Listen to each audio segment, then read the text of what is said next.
My girlfriend and I loved going camping in the mountains. We lived near the Appalachian Mountains in Virginia, and we often explored new places to camp.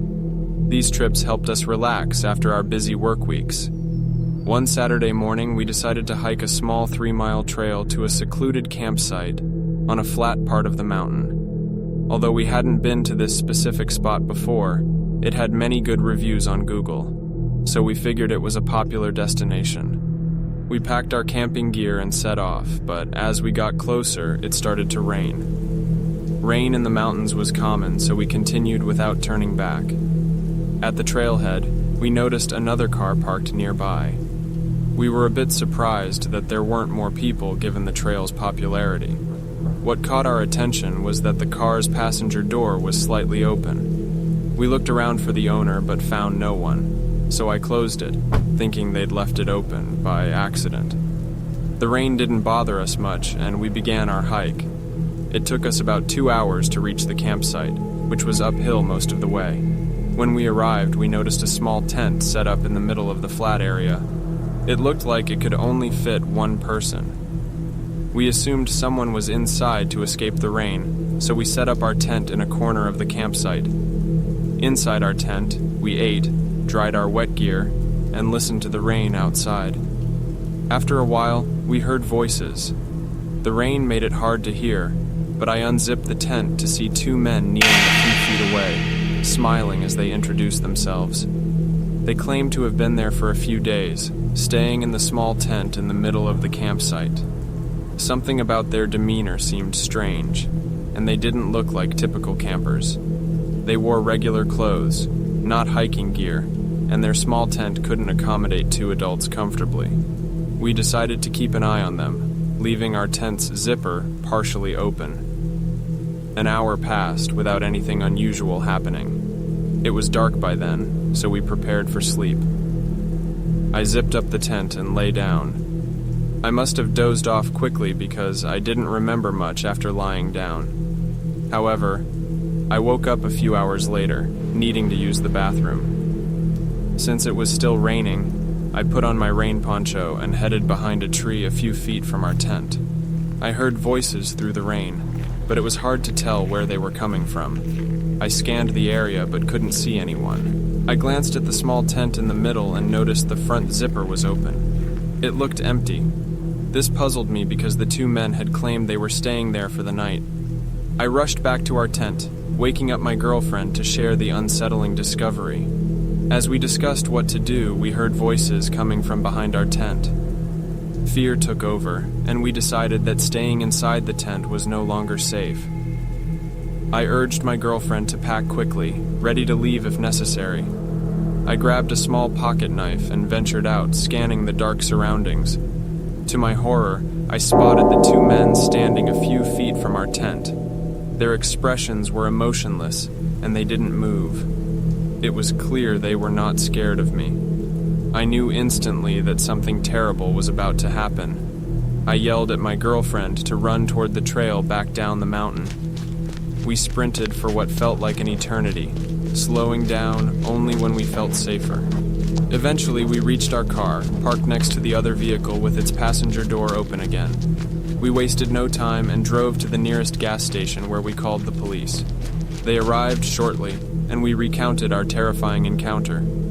Days passed, and the investigation revealed more chilling details. The car belonged to an older man who had recently gone missing. All his belongings from the car had been stolen, and his tent at the campsite had been used without permission. The 2 men were nowhere to be found, leaving only their footprints as evidence. Sadly, the old man remained missing, and his fate remains a mystery. The memory of those 2 men standing in the darkness without any emotion still haunts me to this day. We were fortunate to escape from whatever they had planned, and it serves as a reminder of the dangers that can lurk in the wilderness. Me and my pals, let's call them S and J, decided to go camping near Blue Mountain National Park. We set up our camp by a small pond because it seemed like the coolest spot to hang out. Our goal for this trip was simple: get outdoors, have some beers with friends, and relax. I opened my second Budweiser, sharing laughs with S and J. We chatted about our other friends, with music playing softly in the background. Overall, we were having a grand time. But then, something strange happened. S reached for the speaker and turned it down to a whisper. He shooshed us and pointed towards the pond. In hushed tones, S said, "Do you guys see that?" Jay and I squinted at the pond, but in the dim light of our campfire, I couldn't make out what he was talking about. S whispered again, "There's something in the water." I hurried into the tent to grab a flashlight from my bag. When I returned, S tried to stop me, but I turned on the light anyway and pointed it at the pond. The beam didn't reveal anything unusual, but we all heard the sound of water being disturbed, as if someone or something were moving in it. I turned off the flashlight, and we exchanged worried glances, suggested we turn off the speakers completely. So we sat in our chairs, not saying much, just listening to the sounds of the night. An hour passed, and nothing else happened. We began to relax, and our conversations returned to normal. Eventually, I headed to my tent, and S and J went to theirs. We all settled in for the night. However, alone in my tent, my mind began to wander. I couldn't stop thinking about that mysterious something in the water. S had never described what it looked like or whether it was an animal or a person. I was on high alert, my senses sharpened. I heard something coming from the woods. I sat up to concentrate better. I needed one more sound to confirm that something was amiss. There it was again, a footstep, closer this time. It was evident that someone or something was creeping around our campsite. Another footstep, even closer now. I couldn't determine if it was a person or an animal. Then a final footstep very close to our tents. I quickly texted S, typing only, "There's something in." But before I could finish the message, a bone-chilling scream ripped through the night. I couldn't tell if it came from a man or a woman. It was deep enough to be a man's, but not so deep that it couldn't be a woman's. The scream lasted for about 5 seconds, and then there was silence. I didn't know what to do. Should I get out of the tent and call for my friends, or should I stay quiet? I sent another text to S. "Dude, we have to run." He replied, "What was that?" I hesitated for a moment, trying to come up with a plan. But soon, another text from S popped up. "The coast is clear. Run for the car." I grabbed the car keys from my bag, unzipped the tent, and sprinted towards the car, which was fortunately just 30 seconds away. We stayed in the car throughout the night, terrified and confused. The next morning, we cautiously returned to our campsite to retrieve our belongings, which were miraculously still there. To this day, we have no idea who or what that mysterious presence was, but we're just grateful that we made it out safely from that eerie night in the woods. About 2 years ago, I went for a long walk in the woods. I often did this, especially in the summertime. On this particular day, I started my walk early. I usually followed a path in a big forest with many different trails leading deeper into the woods. But this time, I decided to change things up. Instead of my usual route, I walked down a slope to be near a river.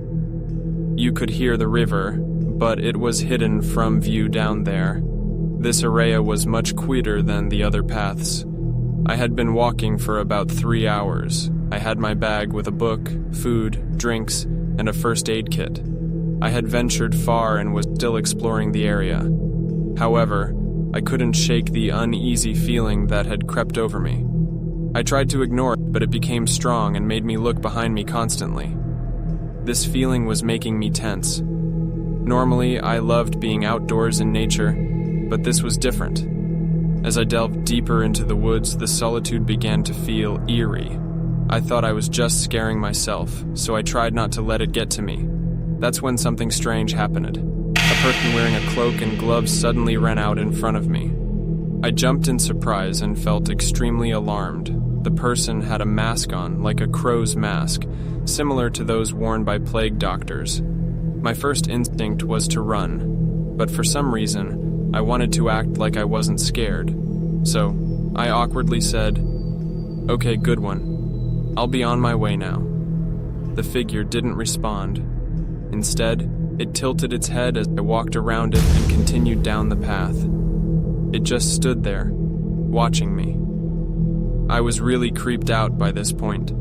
After passing the figure, I kept walking, trying to hide my unease. I was afraid to look back, but eventually, I did. The eerie figure was still in the same spot, watching me walk away. It waved, but it wasn't a friendly wave. It was slow and felt threatening. I can't quite explain it. I was being foolish, and my fear got the better of me. I was far enough from the figure, so I flipped it off, a choice I instantly regretted. The figure went from standing and waving to running toward me with intense, demonic-sounding noises. I didn't hesitate. I ran for my life. The figure chased me, but I managed to outrun it and reached an open footpath where I found other people, joggers and dog walkers. I was relieved to see them, even though I was still shaken. I felt lucky to have escaped, but also detached and uncomfortable. The police investigated the area, but it was deep in the woods, and I'm not sure how much they covered. So far, there have been no reports of anything similar, and nothing has been found. I tried to tell as many people as I could about what had happened, and we reported the incident. I caught a bus to get home safely, even though buses were rare in that area. Now, I avoid that area and don't plan to venture too far from the main paths alone. I still think about that experience, and it's still vivid and absolutely terrifying to me.